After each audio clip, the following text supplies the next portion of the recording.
Hello मेरे प्यारे दोस्तों, स्वागत है आप सभी का इस कहानी 369 में। तो चलिए आज की कहानी करते हैं शुरू। चाबी लगाकर फ्लैट का ताला खोलने लगी कि उसे लगा दरवाजा तो खोला जा चुका है। जय आ गए इतनी जल्दी, मन ही मन बुदबुदाई दिया। उसे चिंता सी हुई। घड़ी देखी, कांटे भागकर 5:45 बजने जा रहे थे। ओह, वह खुद पूरे पौने घंटा देर से घर पहुंची है। जय को पत्नी का ऑफिस से देर से घर आना कतई पसंद नहीं है। जय को 2 साल पहले नौकरी करने की इच्छा प्रकट की थी, तब यही शर्त रखी थी पति ने कि मुझसे पहले घर पहुंचना होगा तुम्हें। मैं आऊं तब घर मुझे खुला मिलना चाहिए। ऑफिस से थका मांदा आऊं और मुझे दरवाजे पर लगा ताला ठीक दिखाए, ये नहीं चलेगा। फुर्ती से वह अंदर दाखिल हुई। पर्स पटका, देखा जय बाथरूम में थे। वॉश बेसिन पर हाथ मुंह धोकर फटाफट रसोई में घुसी चाय के लिए। पति को ऑफिस से आते ही चाय चाहिए, मसाले की खुशबू वाली, नहीं तो उनकी पेशानी पर बल पड़ जाते हैं। पढ़ाई से लेकर नौकरी करने तक कि स्त्रियों की खामियां गिना डालेंगे, उनके लिए 4 दीवारी ही ठीक ठहराएंगे।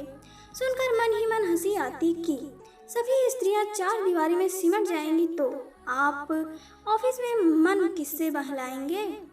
लेकिन चुप रहती। जय उन पुरुषों में से है जो स्वयं के लिए तो हर रंग आधुनिकता का चाहेंगे, लेकिन पत्नी के कपड़े किस रंग के और किस तरह के आएंगे ये भी वे खुद तय करेंगे। खुद की हर सोच और करतूत को नए जमाने का जामा पहनाएंगे, लेकिन पत्नी बालकनी में खड़ी भी हो जाए ये भी गवारा नहीं करेंगे। जय को पहली बार देखा था तो मन दरक गया था। डबडबाई आंखों से माँ को देखती रही। माँ ने खुद की आंखें पोंछ उसके सिर पर हाथ फेर दिया था। बस उस स्पर्श में कई मजबूरियों की पीड़ा थी। वैधव्य से ग्रसित जवान होती बेटी की माँ जो स्वयं दूसरों की मोहताज हो, उसकी मजबूरियों की गठरी हमारा समाज बढ़ाता ही जाता है। ऐसे में महानगर में रोजगार पाए दमाद की कृपा दृष्टि पड़ रही है तो यह बड़े सौभाग्य की बात है। पूरे कस्बे ने रिया के इस सौभाग्य को सराहा। अपने मनोभावों के जंगल से निकलकर गहरी उदास सांस भरी रिया ने देखा कि चाय की भगोनी पड़ी थी जो पीली दिखती है। अब तैयार होना ही पड़ेगा, एक अनचाही बहस के लिए, बल्कि एक तरफा डांट कहना ज्यादा ठीक होगा। अब अपनी सफाई में कुछ भी कहना छोड़ दिया है रिया ने, बस सिर झुकाए सुन लेती है। उनकी शर्तों पर नौकरी की है तो सुनना ही पड़ेगा। उन गलतियों की कोई माफी नहीं है। रिया कुछ कहना ही नहीं चाहती। दिन भर की थकान और घर की उदासी के वातावरण के बाद उसमें इतनी जान ही नहीं बचती कि वह कुछ कह सके। बस तूफान को गुजारा देना चाहती है ताकि उदास ही सही, शांति तो रहेगी। कुछ लिखने पढ़ने के लिए घर में आकर सोफे पर बैठ गई। आंखें मूंद कर कुछ सोचते हुए जाने किन तंद्राओं में भटकती रहती। यदि किसी के आसपास आने जाने की आहट ना मिली होती। बहुत थक गई हो। झटके से रिया ने आंखें खोली। कंप्यूटर की कुर्सी पर बैठे थे। चेहरा ना जाने क्यों अजीब सा व्यंग भरा लगा। ये दिनों में वह ये जान गई है, इसी वजह से देर उस माहौल को सपाट सा रखने के लिए कहा। किसके साथ? मैडम, रवि और मैं। राधिका को भी चलना था, लेकिन अचानक उसके भैया भाभी आ गए, इसलिए वह नहीं आ पाई। उसने आशंकित हृदय से टेबल पर पड़ी मैगजीन के पन्ने यूं ही पलटे। उलटते पलटते हुए कहा, जानती है कुछ ना कुछ कड़वा ही कहेंगे। लेकिन आशा के विपरीत अपने काम में लगे रहे। चाय और बना दूं साथ साथ पी लेते हैं। मैं पी चुका हूँ और तुम तो पीकर आई होगी। उसके साथ रिया ने साफ जाना कि ये शब्द दांतों को जरा भींच कर गुस्से से कहे गए हैं। वह आहत हुई। अपमान से आंखों की कोई गीली हो गई, लेकिन स्वयं को जब्त कर उठी। सोचा इनसे उलझने की बजाय उठकर खाना बना दूं, देर हो जाएगी। जय को भी भूख लगी ही होगी। शायद के काम से थकान कम ही थी, लेकिन पति के एक वाक्य ने जैसे उसे घायल कर दिया। लेकिन वह उसकी सोच का क्या करे। जब तब पति रवि का नाम न लेकर उसी को संबोधित कर ताना मारते हैं, वह आत्मग्लानि हो जाती है। वह कैसे उन निर्मूल शंकाओं को दूर कर पाएगी। वह सोचती कि क्यों अपनी पत्नी की जिंदगी में आग लगाते हो। उनको समझाना चाहती, लेकिन समझाने से भी भला कोई समझा है क्या। ऑफिस की चर्चा वह घर पर कम ही करती है। कहीं यही वजह तो नहीं कि ऑफिस का रोजमर्रा का राग नहीं अलापती। इससे पति को लगता है कि वह कुछ छुपा रही है, लेकिन घर में ऑफिस की बात व ऑफिस में घरेलू बातें न करने के कारण उसके अपने सिद्धांत हैं, न कि कोई दूसरा कारण। तभी तो ऑफिस में उसकी सबसे बड़ी इमेज है। वह शांति चाहती है। ऑफिस में ऑफिस की बातें और घर में घर की बातें करती है। इसीलिए उसने ये तालमेल बना रखा है। वह भी अनायास ही, कोई सोची समझी मुलाकात नहीं हुई। रवि अच्छा सुलझा हुआ युवक है। ऑफिस जाते ही अच्छी दोस्ती हो गई। उससे 2-4 दिन बाद ही कैंटीन में चाय पीते वक्त भावुक होकर रवि ने कहा, आप बिल्कुल मेरी दीदी जैसी दिखती हैं। बातचीत का लहजा भी वैसा ही है। दीदी तो मेरी दूसरे शहर में है। क्या मैं आपको दीदी कहूँ तो आपको एतराज तो नहीं। उस वक्त उस दीदी का वह छोटा भाई बेहद मासूम और स्वस्थ भावना वाला लगा था। अन्यथा रिया को बेवजह रिश्ते गांठना पसंद नहीं है। हर कोई सचमुच भाई नहीं होता और ना ही भाई कहकर उसमें वह भावना भरी जा सकती है। लेकिन रवि के चेहरे में एक अपनापन सा नजर आया था रिया को कि उसका दीदी कहना अखरा नहीं। बिल्कुल अपने जैसे विचार जानकर वह हतप्रभ रह गई और सचमुच बेहद संतुलित सम्मान पूर्वक रहा था। रवि केवल कैंटीन में ही खुलकर बात करता, अपनी बीमार माँ की और दीदी की। पिता थे नहीं, बस यही परिवार था। माँ को बेहद सम्मान देता है, उन दोनों की भावनाओं को समझता है। सच ही है जो अपनी माँ और बहन को सम्मान से देखता है। मिला दिया था, घर चलने का आग्रह किया। रिया ने हमेशा ही टाला और कभी रवि को भी अपने घर चलने का न्योता नहीं दिया। जय को वह आदर की दृष्टि से देखता। कई बार जय से मिलने की इच्छा प्रकट की, लेकिन उसने ध्यान न दिया। जाने क्या सोचकर उसने जय से मिलना उचित ना समझा। अब लगता है ठीक ही किया, अन्यथा जो ताने उसे आज आहत कर रहे हैं वही कब के शुरू हो गए होते। रिया को पति की मानसिकता पर हंसी आ गई कि कितनी छोटी सोच रखते हैं। अपने आप को आधुनिक कहते नहीं अघाते, लेकिन सोच वही पुरानी वाली। पत्नी के लिए पैरों में बेड़ियां डालना हमेशा सुहाता है। कभी सोचा भी नहीं था कि उसे ऐसी सोच वाले कुंठित व्यक्ति के साथ जीवन गुजारना पड़ेगा। सारे सपने उस एक घटना ने चूर कर दिए। उस दिन अचानक ही शाम को रवि आया, हैरान परेशान बदहवास सा। झटपट जय को नमस्ते किया और बोला, रिया जी चलिए ना, माँ अस्पताल में है। आज बहुत तेज से दर्द हुआ तो जबरदस्ती अस्पताल लेकर गया। डॉक्टर ने ऑपरेशन के लिए कहा, लेकिन माँ मान ही नहीं रही। कहती है ठीक हो जाएगा। भला बीमारी भी कभी अपने आप ठीक हुई है? ठीक ही होना होता तो इतनी बढ़ती ही क्यों? आप चलकर समझाइए ना। दीदी यहाँ होती तो बहुत सहारा रहता। आपका विश्वास करती हैं, आपसे जरूर मान जाएंगी। प्लीज चलिए ना, मुझे बहुत घबराहट हो रही है। जल्दी ही आपको घर वापस छोड़ दूंगा। यह सब एक साथ ही कह गया। दया उमड़ आई उस पर।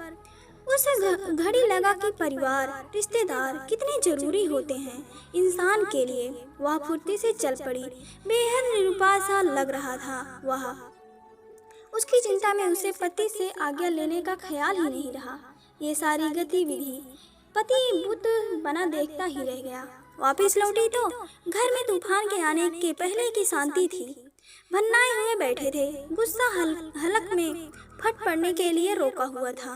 भीतर प्रवेश करते हुए उस दिन पति की निर्मूल धारणाओं का बांध फूट पड़ा।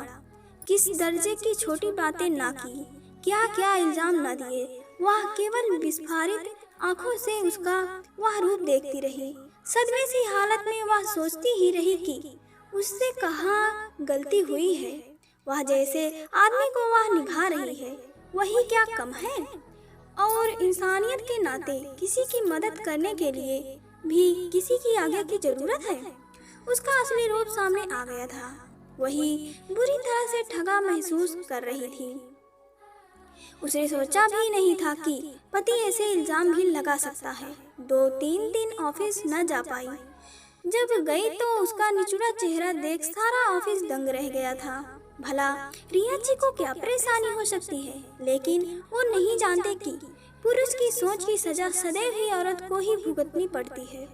रवि को भी बड़ी मुश्किल से विश्वास दिला पाई थी कि तबीयत ही ठीक नहीं है और कोई बात नहीं। अक्सर ही कहता माँ आपको याद करती है, लेकिन वह फोन पर ही बातें कर देती। रवि को पति की सोच के बारे में बताकर वह पति का सम्मान कम नहीं करना चाहती। नारी का मन भी अजीब है। पति का सम्मान किसी की नजरों में कम नहीं होने देना चाहती। पति भले ही कैसा भी क्यों न हो, दुनिया के सामने उसका अच्छा रूप ही प्रस्तुत करती है, सदैव ही अभिनय ही करती है। वैसे भी उन दिनों नाराज ही चल रहे थे। उनकी कंपनी अचानक ही बंद हो गई थी। भाग दौड़ कर दूसरी प्राइवेट नौकरी ढूंढ ली, लेकिन पद और वेतन इच्छा अनुरूप न थी। वह घटना क्या भूल गए थे। रिया भाई की शादी में मायके गई थी हफ्ते भर के लिए, लेकिन 4 ही दिन बाद वापस आ गई। सोचा पति को दोनों समय भोजन की परेशानी होती होगी। लॉज का खाना खा खा कर पेट ही खराब कर डालेंगे। चाबी पास ही थी, दरवाजा खोल दिया। जो देखा तो दंग रह गई। निहायत आधुनिक वस्त्रों वाली एक लड़की के बगल में बिल्कुल सट कर बैठे थे। जय लड़की का हाथ पकड़े अपने हाथों में ले कुछ फुसफुसा रहे थे। मुझे देखकर जैसे आसमां से गिरे। लड़की बुरी तरह झेंप गई। दोनों के माथे पर भरपूर पसीना चुआया। उस मुश्किल घड़ी में भी उनको काटो तो खून नहीं वाली स्थिति देख हंसी आ गई। लड़की ने इशारे में पूछा कौन। पति ने थूक गटकते बड़ी मुश्किल से कहा मेरी पत्नी। वह उछलकर चीखी। रिया ने सब्र कर नमस्ते किया। वह जानती है कि चीखने चिल्लाने से पति घबराने वालों में से नहीं है। लड़की बुरी तरह से सिटपिटा गई। ऐसी उम्मीद उसे किसी पत्नी से नहीं रही होगी। वह अपना पर्स संभाल कर जाने को हुई, लेकिन रिया ने उसे बेहद अपनेपन से बिठाया और चाय पिलाकर ही भेजा। पति कुछ कहना चाहते थे, लेकिन वह सहज ही बनी रही, जैसे कुछ हुआ ही ना हो। लेकिन बाथरूम में नहाने के बहाने घुसी तो टूटे विश्वास ने जैसे नदियां बहा दी खारे पानी की। बाथरूम से वापस आई तो देखा पति उसी तरह सिर झुकाए बैठे हैं। उसने सोचा चलो कुछ तो हया बची है इसमें, वरना वह तो उससे किसी किस्म की सज्जनता की उम्मीद छोड़ने वाली थी। वो रहने दो। इससे आगे उससे कुछ कहा ना गया। पति के ऑफिस फोन किया। बॉस ने कहा हम आपको सूचित करने ही वाले थे मैम। मुझे भी इन दिनों कुछ आभास होने लगा था, पर अब आप चिंता मत कीजिए। लड़की कैंटीन वाले की बेटी है, मैं उसे लताड़ दूंगा और हुआ तो उसे निकाल ही दूंगा। आप रिया को समझाइए, वैसे इतना भी बुरा नहीं है जय। उसे कुछ तसल्ली हुई, इसलिए नहीं कि बात यही खत्म हो गई, बल्कि इसलिए कि माँ तक कुछ भी पहुँचने से बच गया, वरना उनका भ्रम टूट जाएगा। अपनी गुड़ी जमाई का भला हो। रिया की तकदीर या समय का ही कंपनी अचानक ही बंद हो गई, नहीं तो वह घटनाक्रम बन गया होता। लेकिन उसके बाद से रिया और जय के रिश्ते में वो मजबूती ना रही। अब यदि ऐसा नहीं है तो शायद जय के रिश्ते में पहले भी कोई प्रेम की दृष्टा नहीं थी। ऐसा होता तो उसके प्रेम में कोई यूं ही सेंध न लगा देता। कहीं ना कहीं तो पोल थी ही। पहले भी रिया की तरफ से ही बेहद प्रेम था और जय के प्रेम का भ्रम, और अब तो रिया ही इस घर को मकान बनाने से बचाने पर अडिग थी। उस दिन के बाद से उसने रवि से बातचीत घटाते घटाते बिल्कुल ही कम कर दी, यहाँ तक कि आमने सामने पड़ने पर मुस्कुराने भर तक कर ली। अब तो किसी से मित्रता करने में भी उसे डर लगने लगा है। सोचती किसी दूसरे को क्यों अपने पति की मानसिक कीचड़ में ही घुसी हूँ। उसे लगता है कि पत्नी अपने मित्र भी अपनी मर्जी से नहीं चुन सकती, उसमें भी पुरुष की मानसिकता को ढोना पड़ता है। पति तो जैसा मिलना था मिल चुका, उसमें तो राय का प्रश्न ही नहीं उठता। सोच सोच कर सिर दर्द से फटने लगा था। कितना ही समय ऐसे ही सोचते सोचते बीत जाता है, उसे पता ही नहीं चलता। जाने की विचारों में अंधेरी गलियों में व्यर्थ भटकती रहती है। जीवन बड़ा अजीब सा हो चला है। इस समांतर जीवन से तंग आ गई है वह। दोनों सवेरे अपने अपने रास्ते पकड़ते हैं। शाम ढले वह सब्जी वगैरह लेकर घर लौटती है। जय को कोई मतलब ही नहीं है गृहस्थी से। तमाम तरह के बिल और अन्य औपचारिकताएं वही निपटाती है। सोचती है ठीक ही है, इसी में समय व्यतीत हो जाता है। उत्साहहीन ढर्रे पर चलते जीवन की जरूरतें भी कम हो जाती हैं। जीवन के सारे शौक मनोरंजन का संबंध तो सीधा खुशी और उमंग से है। जब वो वही नहीं है तो एक लकीर सी रह जाती है, जिसे यंत्र की तरह पीना पड़ता है। जो खाना बनाती है चुपचाप खा लेते हैं, ना पहले की तरह उलाहना, ना शिकायत, ना। कई महीने ऐसे ही निकल गए। कई दिन औपचारिक बातचीत भी नहीं होती। बिना लक्ष्य जिंदगी त्रसादी न बनकर रह जाए। रिया यही सोचती है आजकल, कहाँ जाए, और कहीं उसके लिए सुख के टोकरे भरे पड़े हैं। समझौता और सामंजस्य तो हर कहीं बिठाने ही पड़ेंगे। चाहे स्त्री दुनिया के किसी भी कोने में चली जाए, बस रूप बदलते ही रहेंगे। दूसरे हाल पर दुनिया के सवाल कौन सा जीने देते हैं। कम से कम लोग जय की पत्नी के रूप में सम्मानजनक नजरों से तो देखते हैं। तलाकशुदा या पति से अलग रहने वाली स्त्रियों की आंतरणा देखी है, एक जंजाल में उलझ कर रह जाती है। आईने में अपना चेहरा देखती है तो चेहरा वीरानगी का पता देता है। कुछ ही सालों बल्कि महीनों ने झाड़ू सी फेर दी है। आंखों की वजह जैसे गहरे भूरे रंग के कटोरों ने ले ली है। उसकी स्वयं को आकर्षित करने वाली भी छवि भी बुझने लगी है। जय में भी इन दिनों परिवर्तन पाने लगी है। थोड़े से खुश नजर आते हैं, सामने देखकर तो नहीं, बल्कि आते जाते सहज बातों पर का पुल बांधने लगे हैं। वह भी अब थोड़ा सा सामान्य होने की कोशिश करती है। जय के दोस्त सोनू की शादी की सालगिरह पार्टी में जाना है। मन तो बिल्कुल साथ नहीं दे रहा है, लेकिन जाना जरूरी है। न जाने क्या सोचकर पति की पसंद की गुलाबी रंग की साड़ी चुन ली पार्टी के लिए। कई दिनों से त्यागे से पड़े मेकअप की चीजों ने उसे थोड़ा आकर्षित किया। तैयार होकर बाहर निकली तो पति बस देखते ही रह गए। कुछ कहना चाहते, लेकिन वह आगे बढ़ गई। गाड़ी में बैठते हुए उसने शीशे में से देखा। एकाएक चेहरा उतर गया जय का। बगल में बैठे हुए पति को कनखियों से देखा। रिया की पसंदीदा हरी शर्ट पहनी है आज, जिसे वह उसके शादी के बाद आए पहले जन्मदिन पर दी थी। ठंडी की प्रक्रिया देकर बस लेकर रख ली थी, पहना भी कभी नहीं। उसके बाद कुछ तोहफा देने की उमंग ही नहीं उठी। सोनू और सारिका की कैसी सुंदर जोड़ी है। हंसते मुस्कुराते दोनों जैसे एक दूसरे के लिए ही बने हैं। दोनों ही एक दूसरे की तकलीफ उठाने को जैसे तत्पर रहते हैं। और उनका प्यारा सा बेटा जैसे उनका प्रेम सजीव होकर मुस्कुरा रहा हो। उन्हें देखकर रोहित ने एक ठंडी सांस भरकर रिया को देखा तो वह भी जय को ही देख रही थी। एकाएक ही उसे याद आ गया कि 4 साल होने को आए हैं उनकी शादी को। अब तक बच्चे के बारे में सोचा क्यों नहीं? कहीं प्रकृति उनसे यही इशारा तो नहीं कर रही? जीवन में उतार चढ़ाव तो आते ही रहते हैं। इन बातों से ही दोनों एक दूसरे से झिटक कर दूर जा खड़े हैं, अजनबियों की तरह। फिर पति पत्नी को जीवन साथी यूं ही तो नहीं कह दिया जाता।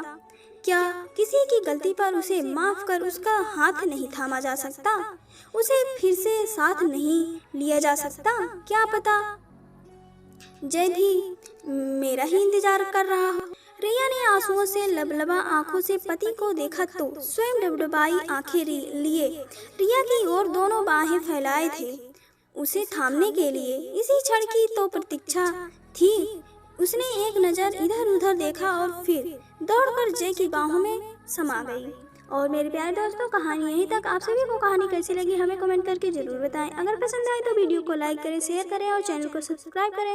मिलते हैं अगली कहानी में, तब तक के लिए बाय बाय। और पूरी कहानी सुनने के लिए आप सभी का दिल से धन्यवाद।